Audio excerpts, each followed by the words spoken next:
लड़की एक multinational company के जॉब के लिए उस कंपनी में इंटरव्यू देने जाती है और वहाँ पे जब जाती है तो उस ऑफिस के बाहर 4-5 लोग और बैठे होते हैं। वो लड़की भी अपने नंबर का इंतज़ार करने के लिए उस ऑफिस के बाहर रखी हुई बेंच पर बैठ जाती है। 10-15 मिनट का टाइम बीतता है। उसके पास एक 35 साल का युवक आता है और उससे पूछता है कि मैडम आप क्या लेंगी, चाय या कॉफ़ी? वो लड़की बोलती है नो थैंक यू, आप मुझे कुछ मत पिलाएं, मैं इंटरव्यू देने के बाद ही कुछ खा पी लूँगी। वो व्यक्ति उसको फिर बोलता है कि मैडम आपको कुछ तो लेना पड़ेगा, चाय या कॉफ़ी?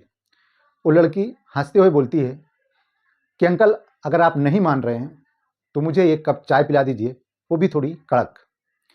वो व्यक्ति वहाँ से चला जाता है। थोड़ी देर के बाद एक कप चाय लाकर उस लड़की को देता है।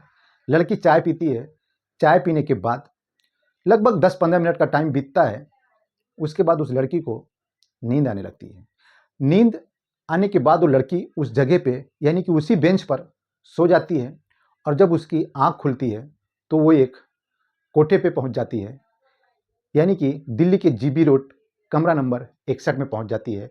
और जब उस लड़की की आँख खुलती है तो उस लड़की के साथ एक अधेड़ उम्र का व्यक्ति उसके साथ संबंध बना रहा था, जिसके शरीर पर एक भी कपड़े नहीं थे। लड़की जब उस व्यक्ति के चेहरे पे नज़र डालती है तो उसकी आंखें फटी की फटी रह जाती है और उसके बाद वो अपनी बॉडी पे हाथ फेरने की कोशिश करती है तो उसको अपनी बॉडी पे एक भी कपड़ा नहीं मिलता है। वो लड़की समझ तो गई थी कि मेरे साथ क्या हो रहा है और ये व्यक्ति मेरे पास क्यों बैठा है। वो सब कुछ जानते हुए भी उस व्यक्ति का कोई भी विरोध नहीं कर पा रही थी, क्योंकि उसको उस चाय में नशा दिया गया था और नशा इतना उसकी शरीर पे इतना हावी हो गया था कि उसके हाथ पैर बिल्कुल काम नहीं कर रहे थे। वो एक जिंदा लाश बनकर रह गई थी। एक के बाद एक लगभग उस दिन 15 कस्टमर आए और उस लड़की के साथ एक के बाद एक अपनी हवस मिटाते हैं, उसके शरीर के साथ खेलते हैं, अपनी मनमर्जी करते हैं, जैसा दिल में आता है उसके साथ संबंध बनाते हैं। और उस लड़की की हालत इतनी बद से बदतर हो जाती है कि एक दिन में 15 लोगों ने उसके साथ संबंध बनाए। दोस्तों, वो लड़की कौन थी, कहाँ से आई थी, कौन लेके आया था वो लड़की को, इस कहानी में मैं आगे बताने वाला हूँ। नमस्कार, आदाब, सत श्री अकाल। मैं हूँ समीर अख्तर। आज की जो मैं सच्ची घटना आप लोगों को सुनाने जा रहा हूँ वो दरअसल कलकत्ता के एक सुखी परिवार की है। दोस्तों, एक परिवार में माँ बाप, एक भाई और एक बहन रहते हैं, जो बहुत ही अच्छी खासी ज़िंदगी जी रहे होते हैं। लड़की जिसका नाम प्रिया होता है, उम्र 21 साल।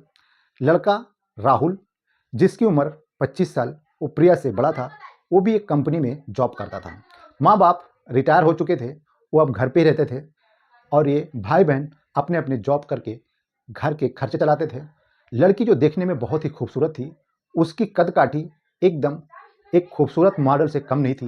वो लड़की जिस कंपनी में काम करती थी वहाँ पे उसकी तारीफ करते लोग नहीं थकते थे, लेकिन लड़की की सोच कहीं और अलग थी।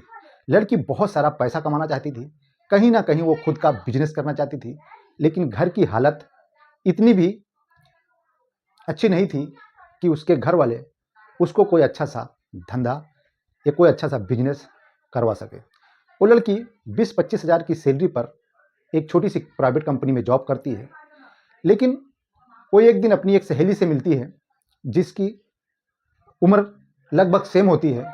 उसका नाम भी रागनी होता है।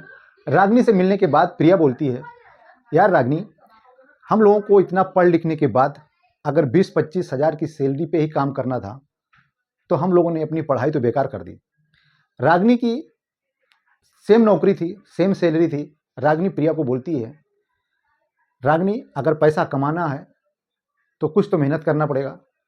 रागनी प्रिया को बोलती है, हमारे पास एक जॉब का ऑफ़र है, लेकिन मैं वहाँ जा नहीं सकती, और अगर तू वहाँ पे जा सकती है तो तेरी किस्मत चमक जाएगी, क्योंकि वहाँ की स्टार्टिंग की सैलरी 60 से 70 हज़ार है।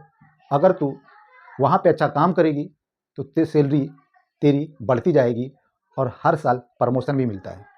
प्रिया ये बात सुनकर उछल जाती है और अपनी रागनी को गले लगाकर बोलती है, क्या न्यूज़ दिया है यार, अब ये नौकरी तो मैं पक्का करने वाली हूँ। दुनिया के किसी भी कोने में जाना हो मैं चली जाऊँगी। फिर रागनी बोलती है, क्या तेरे घर वाले वहाँ पे जाने की इजाज़त देंगे? प्रिया बोलती है, मेरे मम्मी पापा, मेरा भाई मुझे बहुत प्यार करते हैं और मुझे कहीं भी जाने से नहीं रोकते हैं। रागनी उसको उस जगह का एड्रेस देती है और वो जगह थी दिल्ली में। रागनी उस प्रिया को अपना एड्रेस बताकर अपने घर चली जाती है और उसको बोलते बोलते जाती है, अगर ये जॉब तेरा लग गया तो कुछ दिन के बाद मैं भी अपने मम्मी पापा को मना कर मैं तेरे साथ आ जाऊंगी। हम दोनों वहीं पे एक कमरा किराए पे लेके और वही उसी कंपनी में जॉब करेंगे और हम दोनों एक साथ रहेंगे। दूसरे दिन प्रिया फ्लाइट पकड़कर दिल्ली आती है और जिस कंपनी में उसको जॉब करना था उस कंपनी के एड्रेस पे उसकी ऑफिस पर पहुंचती है और उस ऑफिस के पहुंचने के बाद वहां पे इंटरव्यू देने के लिए सुबह 9 बजे पहुंच जाती है। लेकिन जब उस ऑफिस पे पहुंचती है तो वहां ऑफिस के बाहर 5-6 लोग बैठे हुए थे जो इंटरव्यू देने आए थे। प्रिया भी अपने नंबर का इंतजार करने के लिए वहां पे बैठ जाती है और कुछ देर होने के बाद 10-15 मिनट के बाद वहां पे एक 35 साल का व्यक्ति आता है। उस प्रिया को पूछता है कि मैडम आप क्या लेंगी, चाय या कॉफ़ी। प्रिया को एक चाय पिलाई जाती है। चाय पीने के बाद प्रिया को नींद आ जाती है और प्रिया जब अपनी नींद से उठती है यानी कि जब उसकी आंखें खुलती हैं तो एक कोठे पर पहुंच जाती है। इन कंपनी वालों ने ऐसा क्या काम किया कि वो लड़की उस कोठे पर पहुंच गई? क्या इस कंपनी वालों का यही काम था, लड़कियों का सप्लाई करने का काम था? ये तो पता नहीं, लेकिन इस कंपनी के जरिए ही वो लड़की यानी कि प्रिया कोठे पर पहुंची। ये बताते हैं कहानी में लास्ट में। अब चलते हैं, प्रिया जो कि अब कोठे पे है उसके पास एक के बाद एक कस्टमर आ रहे हैं।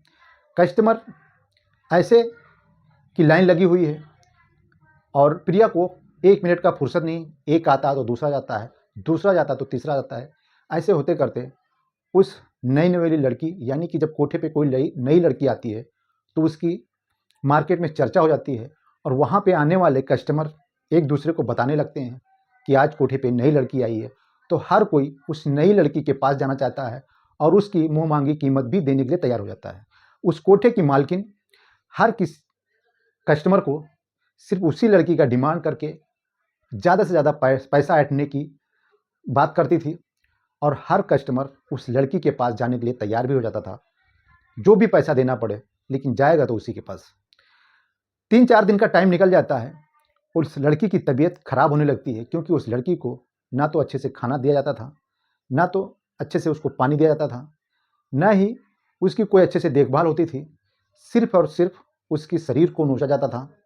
ऐसे ऐसे कस्टमर आते थे, कोई नशे में आता है, कोई कैसे आता है और उस लड़की के शरीर के साथ अपनी मर्जी करते हैं और उसके साथ अननेचुरल तरीके से भी सेक्स करते हैं, उसके साथ संबंध बनाते हैं। कोई कितनी उम्र का आता है, कोई कितनी उम्र का आता है और यहाँ से जाने के बाद वो अपने यार दोस्तों को भी बताते हैं कि आज कोठे पर एक नई लड़की आई है जो एकदम देखने में मॉडल है और उसकी कद काठी एकदम किसी हीरोइन से कम नहीं है। वो देखने में इतनी खूबसूरत है, पढ़ी लिखी है, मज़ा ही आ गया। और जिस कस्टमर को वो लोग बताते हैं वो भी उस लड़की के पास जाने के लिए उतावला हो जाता है। दोस्तों, इतने सारे कस्टमर में एक अमर नाम का शख्स जो कि उस लड़की के पास एक दिन आता है और आने के बाद उसके साथ संबंध भी बनाता है। वो वहाँ से जाते जाते उस लड़की को एक प्यार भरी नज़र से देखता है और वहाँ से चला जाता है। 3 दिन के बाद वो अमर फिर आता है उस लड़की के पास। उसका जो फीस, उसका जो चार्ज था उसकी मालकिन को देकर उसके पास आता है, उसके साथ संबंध बनाता है क्योंकि वो लड़की उसको बहुत अच्छी लगी थी और उसको बहुत पसंद आई थी। वो लड़की उसके साथ संबंध बनाती है। अब करे भी तो क्या करे, लेकिन वो अमर इसके साथ संबंध बना के फारिग होता है। उसके बाद अमर उस लड़की को पूछता है कि मैं तुमसे एक बात पूछना चाहता हूँ, अगर आप बुरा ना मानो तो क्या मैं पूछ सकता हूँ? प्रिया यानी कि वो लड़की जिसको यहाँ पे लाया गया था, प्रिया बोलती है हाँ पूछ सकते हो, क्या पूछना है? वो पूछती है कि तुम कौन हो और मेरे बारे में क्यों जानना चाहते हो? तो अमर बोलता है कि मैं कौन हूँ ये तुम्हारा मैटर नहीं है, सवाल हमने पहले आपसे किया है तो पहले मेरे सवाल का जवाब दो। प्रिया कुछ नहीं बोलती है। वो लड़का पूछने लगता है कि तुम कौन हो, कहाँ से आई हो और तुम्हारा नाम क्या है? प्रिया ये सब सुनकर थोड़ा इमोशनल होती है और उसके बाद वो अपनी कहानी उस अमर नाम के लड़के को बता देती है और पूछती है कि तुम ये सब क्यों पूछ रहे हो? वो लड़का बोलता है मुझे ये सब पूछना तो नहीं चाहिए, लेकिन मेरे दिल ने न जाने क्यों ऐसा कहा, इसलिए मैं पूछ लिया। और मुझे नहीं लगता कि तुम यहाँ पे अपनी मर्जी से आई हो, मुझे तो लगता है कि तुम यहाँ पे ज़बरदस्ती लाई गई हो।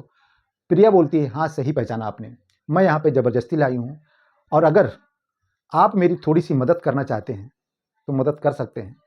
और अगर आपके दिल में मेरे लिए इतना ही रहम है, इतना ही प्यार आ रहा है मुझ पर, या मेरी इस परेशानी को देखकर आपको तरस आ रहा है, तो प्लीज़ आप मेरे भाई को एक फ़ोन कर दें और मेरा भाई ज़रूर मुझे छुड़ाने यहाँ आ जाएगा। वो लड़का उस कोठे से बाहर निकलता है और उस प्रिया से अपने उसके भाई का नंबर लेके बाहर निकला था। वो लड़का बाहर जाने के बाद उसके भाई को फ़ोन लगाता है, जिसका नाम राहुल है। अमर राहुल को फ़ोन करता है और बोलता है कि तुम राहुल बोल रहे हो क्या, कलकत्ता से बोल रहे हो क्या? वो उधर से हाँ बोलता है। फिर वो पूछता है कि तुम कौन हो? वो अपना नाम अमर बताता है और बताता है कि तुम्हारी बहन जीबी रोड के कमरा नंबर 61 पे कैद है और हो सके तुम वहाँ से उसको ले जाओ, क्योंकि उसने तुमको फ़ोन करने के लिए मुझे कहा है। हमने अपना काम कर दिया, अब आगे आपकी मर्जी। उसका भाई परेशान होने लगता है, हैरान हो जाता है कि आखिर ये आदमी कौन है। वो उसको पूछता है कि तुम कौन हो, कहाँ से बोल रहे हो? तो लड़का अपनी पहचान छुपा कर बोलता है कि तुम मुझे मत पहचानो, क्योंकि हमारी पहचान से तुमको कोई मतलब नहीं निकलने वाला है। हमने तुम्हारी बहन का पता बता दिया है, एड्रेस बता दिया है। अगर तुम्हारी हिम्मत या तुम कर सकते हो तो यहाँ से ले जाओ। वो लड़का भागकर अपने माँ बाप के पास जाता है और बोलता है कि बहन किस जगह पे है, पूरी हकीकत बताता है। माँ बाप रोने लगते हैं, चिल्लाने लगते हैं और वो अपने बेटे को वहाँ से दिल्ली आने की इजाज़त दे देते हैं कि जा बेटा अपनी बहन को छुड़ा कर लाओ। भाई जब आता है कोठे पे, तो कोठे पे एक कस्टमर बन के आना पड़ेगा उसको। वो आता है सीधा, पहले दिल्ली पहुँचता है। दिल्ली पहुँचने के बाद अमर को फ़ोन लगाता है और उससे थोड़ी सी हेल्प मांगता है कि अगर तुम मुझे कोठे तक पहुँचा दो तो आपकी बड़ी मेहरबानी होगी। अमर यानी कि सही आदमी था, वो राहुल को वहाँ की पूरी हकीकत बताता है कि तुम ऐसे वहाँ पे नहीं जा सकते, अगर जाना है तो तुमको एक कस्टमर बन के जाना पड़ेगा और मैं जैसे बताता हूँ वैसे जाओगे तो तुम्हारी बहन तुमको मिल जाएगी। अगर तुम ज़रा सा भी इमोशनल हुए या ज़रा सा भी डरे तो वो तुम्हारी बहन को छुपा देंगे और तुम्हारे साथ भी कुछ अनर्थ हो सकता है।